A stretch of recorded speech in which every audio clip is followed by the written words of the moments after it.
영상 에세이 28편 시인의 두뇌와 버닝 옛 서기 25세기쯤 되어서 인체 각 부분을 마음대로 교체할 수 있게끔 과학이 발달하였다. 당연히 뇌도 마음대로 골라 바꾸어 넣을 수 있게 되었는데 어느 고객이 뇌 가게에 들러 주머니 사정에 적당한 뇌를 고르고 있는 중이었다.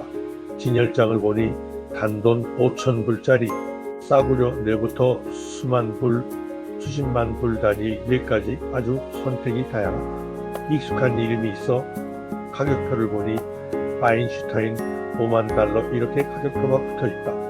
이걸 사야겠군 하고 일단 마음은 정했지만 도대체 더 비싼 뇌는 누구일 것인가 궁금해서 옆 진열장을 기웃거려 보았다. 제일 비싼 뇌는 포장도 아주 호화롭게 되어 있고 가격이 30만 달러나 된다는데 아무래도 거기 적혀진 이름이 딱 서른 이름이다.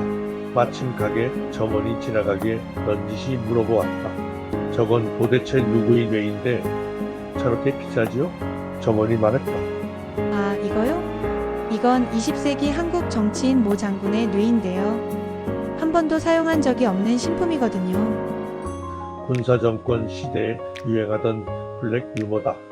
7, 8년 전까지만 해도 장군 명칭을 떼어버리면 문민 정치인 법령으로 꿰쓸만하다는 생각이 들었었는데 근간 책략이 나쁜 방향으로는 아주 뛰어난 무렵의 정치인들을 여러 겪은 일이야. 이 유머는 그만 용도폐기 되어버렸다. 그렇지만 생각해보시라. 선물용이 아니라 고객 누군가가 자신의 뇌를 갈아 끼우기 위해 새 뇌를 산다면 뇌 상점에서 인기 있는 뇌는 책략가의 뇌일까? 시인의 뇌일까? 아니면 과학자 철학자의 뇌일까? 내 개인적 소망은 상상력과 창의력이 풍부한 시인의 뇌를 고르겠다는 원매자가 많았으면 좋겠다는 것이다.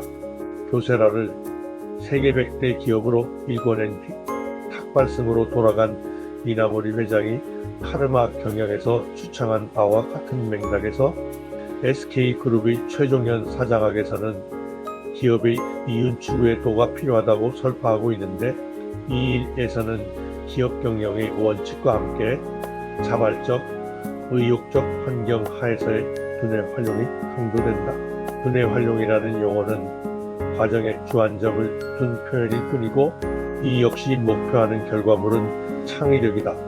영구 존속을 이상으로 삼고 아주 오래가는 기업을 만들려면 지속적으로 안정과 성장을 동시에 추구하려는 의제된 인격체인 기업과 길어야 40년 동안 공헌하다. 결국은 떠나야 하는 구성원들 사이에 존재하는 시공간 괴리를 메울 수 있도록 공통으로 추구하는 가치가 있어야 승이 이루어질 수 있다.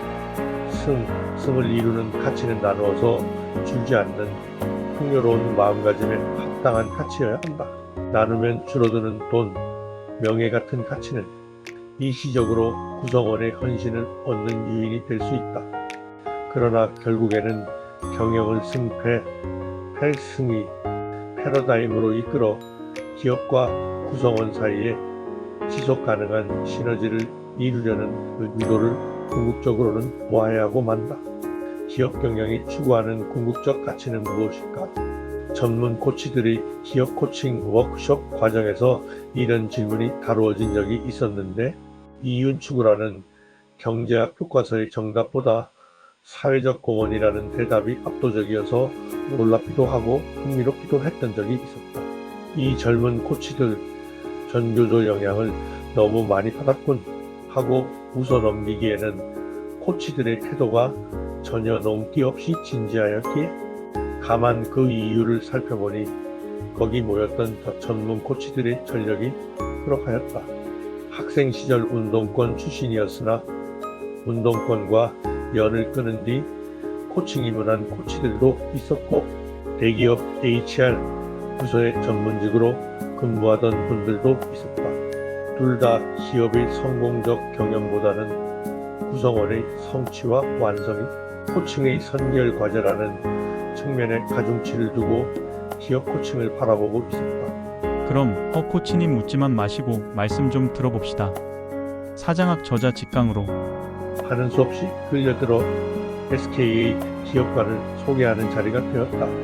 졸저 천년 가는 기업 만들기에서 인용한다. 기업은 영구히 존속, 발전하여야 하고 기업에서 일하는 구성원은 이를 위해 일정 기간 기여하다 떠나는 것이다. 최종현 회장은 이렇게 자신의 사장학 텍스트의 제의성을 선언의 형태로 던졌다. 이것이 그의 유명한 SKMS 기업관인데, 나더러 평가하라면 기업과 그 구성원을 바라보는 기업인 최종현의 가감없는 솔직한 진술이며 그의 경영 철학을 압축한 것이기도 하다고 단정적으로 이야기하겠다. 회장님의 뜻은 이해합니다만 왜 하필 떠나야 한다는 말을 넣어 구성원들을 위축되게 해야 합니까? 잘 구슬려서 열심히 하도록 해야 할 텐데요. 떠나야 한다는 말이 틀린 말인가? 그렇지만 임직원들이 생각하기에는 오너는 지속적으로 군림하면서 종업원들만 이봐, 자네들은 구성원이 누구를 지칭한다고 생각하나? 나, 회장도 구성원일 뿐이야. 그러면 됐나? 그래도 어쨌든 떠나야 한다는 어감이 기업과 그 구성원의 관계를 규정하는 이 선언에 대하여는 이후 이러저러한 많은 논란이 있었는데, 그 주요 쟁점은 왜 굳이 떠나는 것이다라는 명시적 표현을 넣어 구성원을 자극할 필요가 있느냐 하는 것이어서, 어찌 보면 일의 도를 추구하기 위해 기업가의 철학이 어디부터 시작해야 하는가를 선언하려고 의도한 최 회장의 철학적 깊이에는 많이 못 미치는 좀 유치한 수준의 쟁점이었다고 필자는 회고한다. 이런 기업가를 같이 아는 사람들이 모여서 기업을 짜. 적어도 기업의 리더, 사장이 되려는 사람은 이와 같은 버닝 예스에 동의하여야 한다는 것을 최 회장은 역설하곤 했었다. 회장을 포함하여 모든 구성원은 인간이므로 이기적 존재이지만 기업에서 일하는 사람은 자기 발전과 함께 기업 발전을 이루어야 하고 자기만을 위한 기업 활동을 해서는 안 된다. 기업 발전에 더 이상 기여할 수 없다고 생각될 때는 스스로 기업을 떠나야 하며, 이 원칙은 상위직에 올라갈수록 더 잘 지켜야 한다. 반면에 기업은 기업의 존속, 발전을 위해 온 힘을 다하여 기여한 구성원을 그 기여도에 따라 직접, 간접으로 초대하여야 하며, 기여를 마친 구성원이 스스로 떠나는 때에는 그에 대한 퇴직 관리를 철저히 해야 한다. 필자는 어찌 보면 비현실적이라고도 할 수 있는 기업 경영의 이상을 추구하는 최종현 회장의 위와 같이 딱 부러지는 태도에 매료되었었다. 천년 가는 기업을 만들기 위해 미래의 도를 실현한다는 것을 목표한다면 적어도 이런 정도의 이상은 가지고 시작하는 것이 어떨까?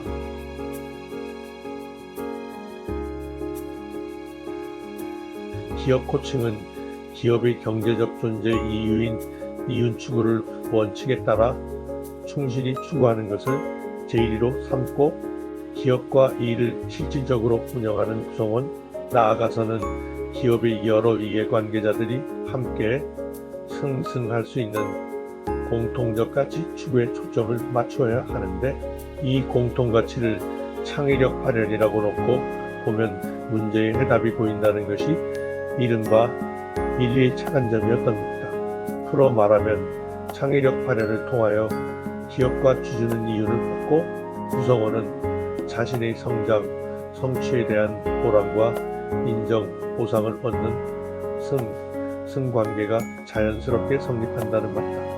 개인 창의력은 상상력과 패러다임 전환의 산물이라는 점에서 집단 창의력은 승승과 공감적 의사소통을 추구하여 서로 다름을 축복 삼는 시너지의 현재화라는 점에서 둘 다 기업 코칭이 목표 삼고 있는 주된 훈련이다. 기업 경영은 냉철한 결정에 늘 직면해야 하는 비정한 일이므로 상상력과 창의력을 갖춘 시인의 뇌를 사서 장착해서는 이에 걸맞지 않는다는 생각을 갖는 분이 만약 있다면, 기업을 사랑하고 가슴에 품고 간 많은 성공한 기업인들이 어째서 버닝 예스를 추창하는 낙관주의자들이며 눈물 많은 감성주의자들이었는가를 생각해 볼 일이다.